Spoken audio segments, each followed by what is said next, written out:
Hi friends, நம்ம TNPSC வெற்றி பேச்சு சேனலில் இன்றைக்கி நம்ம என்ன டாபிக் பற்றி பார்க்க போகிறோன்னா, இந்திய அரசியலமைப்பில் இருக்கக்கூடிய அரசியலமைப்பு சட்ட திருத்தம், முக்கியமான அரசியலமைப்பு சட்ட திருத்தங்கள் என்னென்ன அப்படின்றத பற்றி இன்றைக்கி நம்ம பார்க்க போகிறோம். ஸோ இந்த அரசியலமைப்பு சட்ட திருத்தத்தை பற்றின பகுதி எது, விதி எது, அது மெயினாக நமக்கு தெரியணும். பார்த்துக்கோங்க. பகுதி 20 368வது விதி.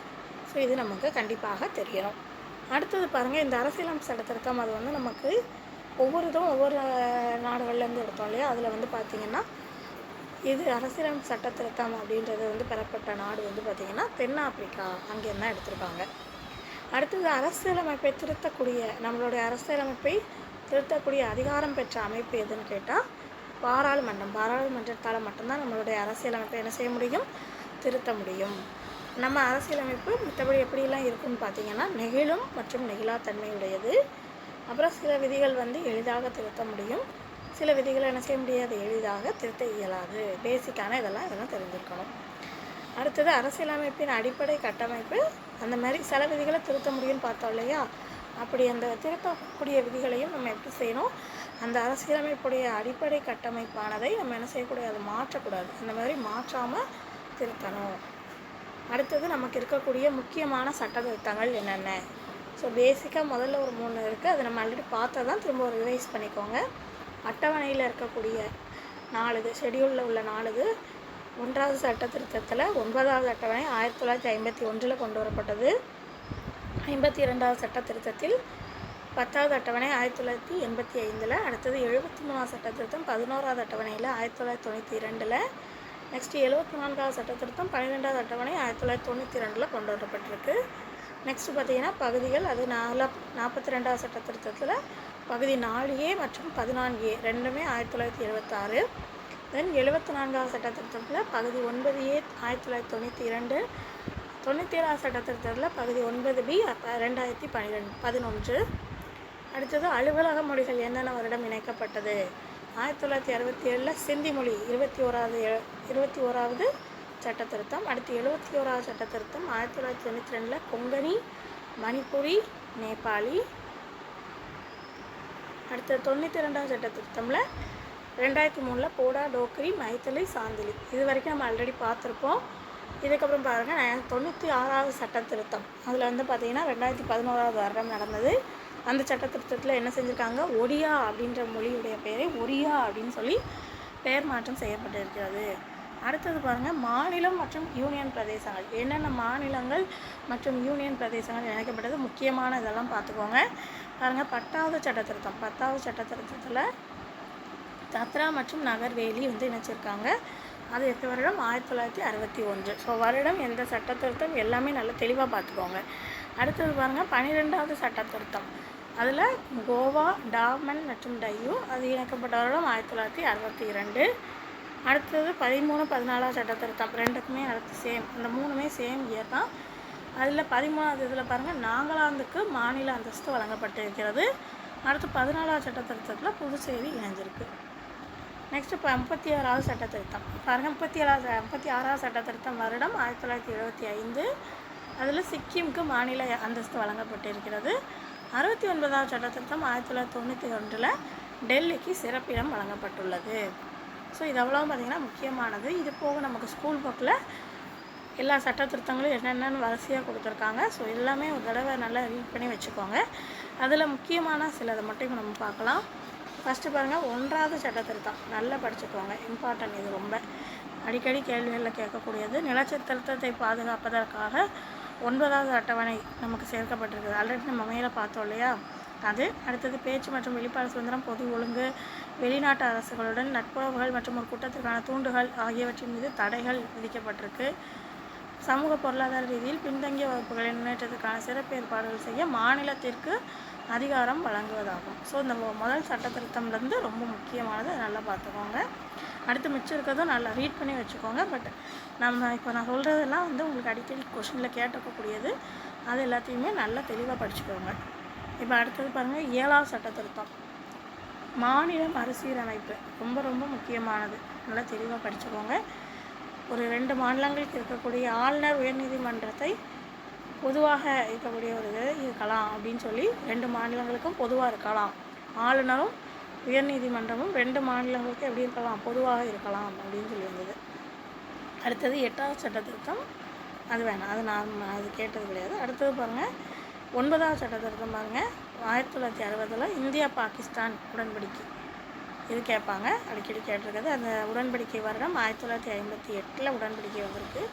ஸோ அது திருத்தம் பண்ணது 9வது சட்ட திருத்தம் 1960.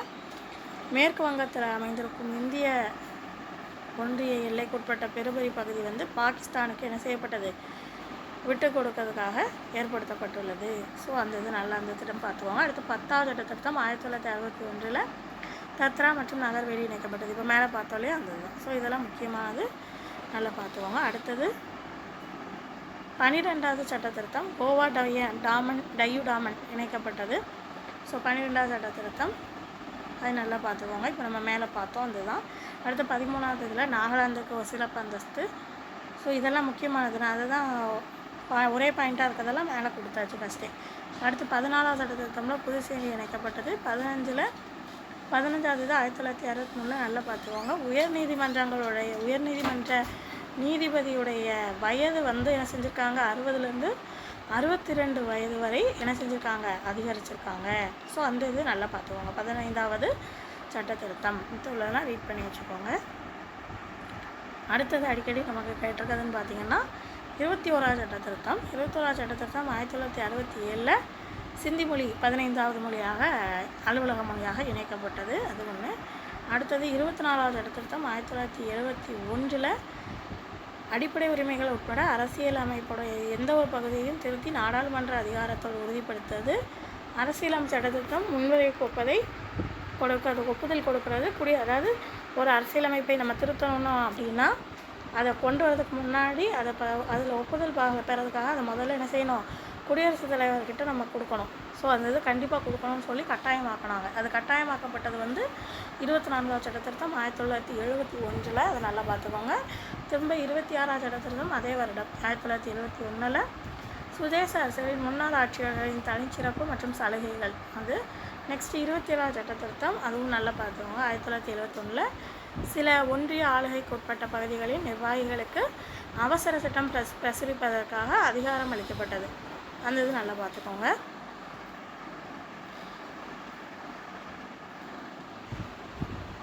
இது 31வது சட்ட திருத்தம் 1972 31வது சட்ட திருத்தம் 1973 31வது சட்ட திருத்தம் மக்களவையுடைய எண்ணிக்கையை என்ன செஞ்சிருக்கு, 525 545 அதிகரித்துள்ளது.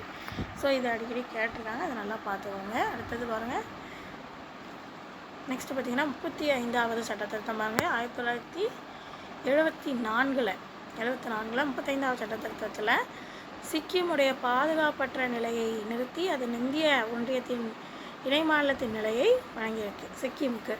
அடுத்தது 36வது சட்ட திருத்தம், அதுவும் பார்த்துக்கோங்க. 1975 சிக்கிமை என்ன செஞ்சுருக்காங்க, முழு மாநிலமாக மாற்றியிருக்கு. அடுத்து 10வது அட்டவணையை தவிர்த்தது. இந்த ரெண்டுமே நல்லா பார்த்துக்கோங்க. நெக்ஸ்ட்டு பாருங்கள், மற்றதெல்லாம் ரீட் பண்ணிட்டே வாங்க. அடுத்து நமக்கு அடிக்கடி கேட்டிருக்கிறதுன்னு பார்த்தீங்கன்னா 42வது சட்ட திருத்தம். 42வது சட்ட திருத்தம் நிறைய பாயிண்ட் இருக்குது. இதை நம்ம ஒரு சிறு அரசமைப்புன்னே சொல்லுவோம், நல்லா பார்த்துக்கோங்க. சிறு அரசமைப்பு என்று அழைக்கப்படுவது எதுன்னு கேட்டிங்கன்னா 42வது சட்ட திருத்தம் தான். ஸோ இது ஸ்வரன் சிங்குடைய குழுவின் பரிந்துரையின் பேரில் இதில் நிறைய மாற்றங்கள் செய்யப்பட்டுள்ளது. 3 புதிய சொற்களை இணைத்துள்ளது. இதில் மதச்சார்பற்ற, ஒருமைப்பாடு, சமதர்மம், அடிப்படை கடமைகளை நமக்கு சேர்த்தது, பகுதி 4 சேர்த்தது. அதுக்கப்புறம் அமைச்சரவையின் ஆலோசனை முடிவுகள் குடியரசுத் தலைவரை கட்டுப்படுத்தும் வழிவகை செய்தது.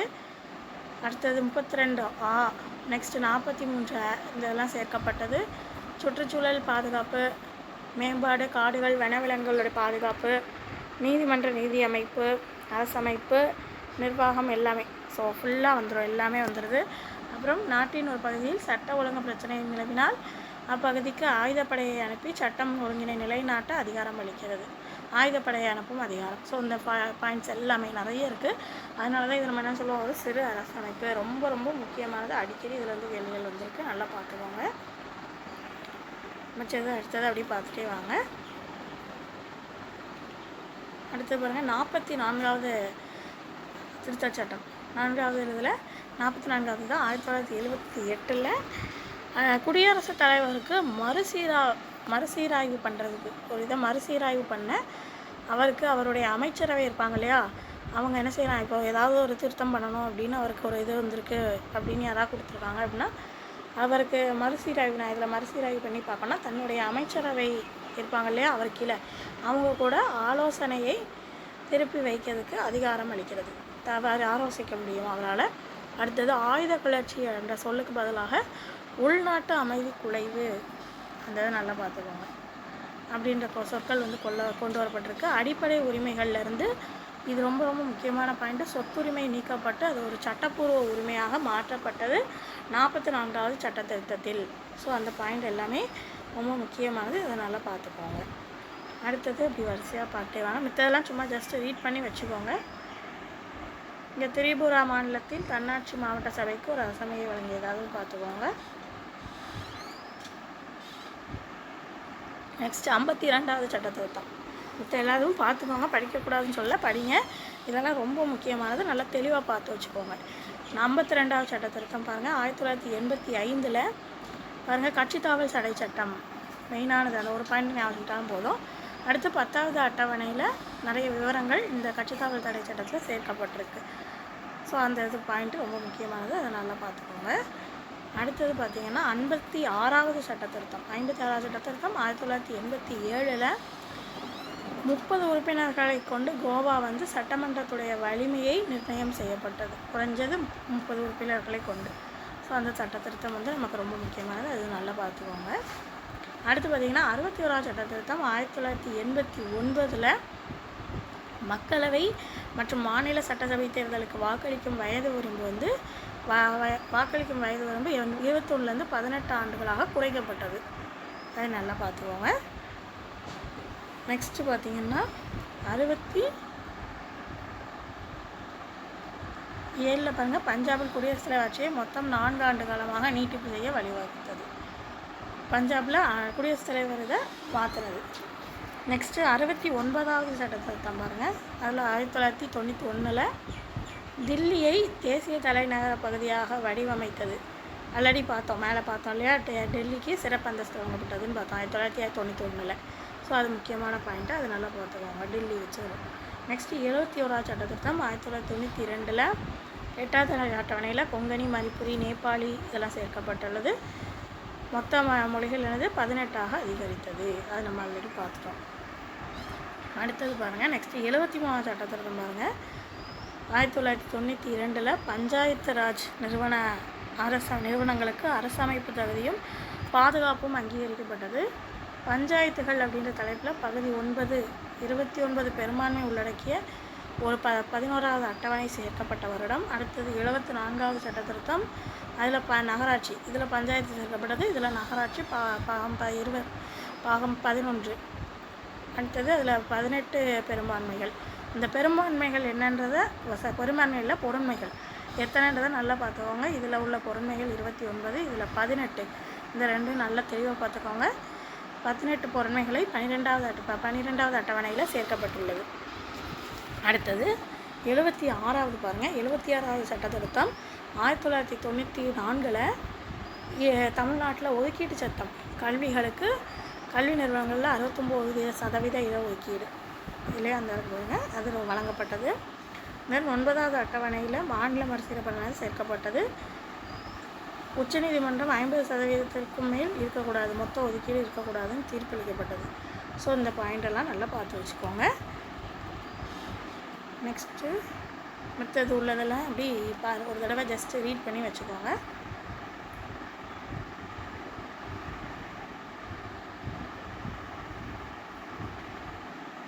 அடுத்தது பார்த்திங்கன்னா 86வது சட்டத்திருத்தம் பாருங்கள், 2002 இது உங்களுக்கு ஸ்கூல் புக்லேயே இருக்கும். ஆரம்ப கல்வியை அடிப்படை உரிமையாக்கப்பட்டது. இப்பகுதி உறுப்பு 21 ஆண்படி 6 முதல் 14 வரையிலான அனைத்து குழந்தைகளுக்கும் இலவச கட்டாய கல்வி. அடுத்து உறுப்பு 51 கீழ் அடிப்படை உரிமைகளை சேர்த்தது. அடுத்தது இந்திய குடிமகனாகிய பெற்றோர் பாதுகாவலர் தங்களுடைய குழந்தைகளுக்கு கல்வியளிக்கும் வாய்ப்பு கட்டாயம் அப்படின்னு சொல்லி ஏற்படுத்தி கொடுக்க வேண்டும். கட்டாயமாக என்ன செய்யணும், குழந்தைகளுக்கு கல்வி வசதியை ஏற்படுத்தி கொடுக்கணும் அப்படின்னு சொல்லி கொண்டு வரப்பட்டது மிக மிக முக்கியமானது. அடிக்கடி இதில் வந்து கேள்விகள் வந்திருக்கு, நல்லா பார்த்துக்கோங்க. அடுத்தது பார்த்திங்கன்னா 92வது சட்ட திருத்தம் பாருங்கள். 2003 4 மொழிகள் வந்து 8வது அட்டவணையில் சேர்க்கப்பட்டிருக்கு. போடா, டோக்ரி, மைதிலி, சாந்திலி. ஸோ இதில் அங்கீகரிக்கப்பட்ட மொழிகளின் எண்ணிக்கை 22ஆக என்ன செய்யப்பட்டது, உயர்த்தப்பட்டது. இது நம்ம ஆல்ரெடி இந்த முதல்ல பார்த்தோம். ஸோ அதுதான் இதில் இருக்குது. அடுத்தது 96வது சட்ட திருத்தத்தில் ஒடியாவை ஒரியா என பெயர் மாற்றம் செய்யப்பட்டது. 97வது சட்ட திருத்தம் 19ஆம் உறுப்பின் கீழ் கூட்டுறவு சங்கங்களை உருவாக்க அடிப்படை உரிமைகளை நமக்கு வழங்குகிறது. அடுத்தது கூட்டுறவு சங்கம் உறுப்பு இந்த இதுலேருந்து இது வரைக்கும் பகுதி 11Bயை சேர்த்துள்ளது 97வது சட்ட திருத்தம். நெக்ஸ்ட் 98 அதேமாதிரி பார்த்துக்கோங்க. ஹைதராபாத் கர்நாடகா மண்டலம், அதில் கர்நாடக ஆளுநருக்கு தரக்கூடிய அதிகாரம் அதை மேம்படுத்த, அந்த மண்டலத்தை மேம்படுத்துவதற்காக தேசிய நீதி ஆணையம் நிறுவுவதற்காக வழங்கப்பட்ட சட்ட திருத்தம் 2014. அடுத்தது 100வது சட்ட திருத்தம். இந்த சட்ட திருத்தம் இந்தியாவிற்கும் வங்காளதேசத்திற்கும் இடையில் நில எல்லை ஒப்பந்தம் வந்து இந்தியாவிற்கும் வங்காளதேசத்திற்கும் இடையே கொண்டு வர்றதுக்காக உருவாக்கப்பட்டது 100வது சட்ட திருத்தம் 2014. அடுத்து 101 வந்து பாருங்கள், பொருள் மற்றும் சேவை வரி ஜிஎஸ்டி 2016. 102வது இதில் இது ஜிஎஸ்டி அது நல்லா பார்த்துக்கோங்க எந்த சட்ட திருத்தம்னு சொல்லி. நெக்ஸ்ட்டு பின்தங்கிய வகுப்புகளின் தேசிய ஆணையத்திற்கு அரசமைப்பு தகுதி. அடுத்து 103 2019 பொருளாதார வகுப்பினருக்கு பொருளாதார ரீதியில் பலவீனமான பிரிவிற்கு 10% எத்தனை சதவீதம் இடஒதுக்கீடுன்றது நல்லா தெளிவாக பார்த்துக்கோங்க. 10% இடஒதுக்கீடு. ஸோ இவ்வளோ தான் பார்த்திங்கன்னா நமக்கு இருக்கக்கூடிய முக்கியமான சட்ட திருத்தங்கள் எல்லாத்தையும் நல்லா தெளிவாக படிச்சுக்கோங்க. நம்ம அடுத்த வீடியோவில் பார்க்கலாம்.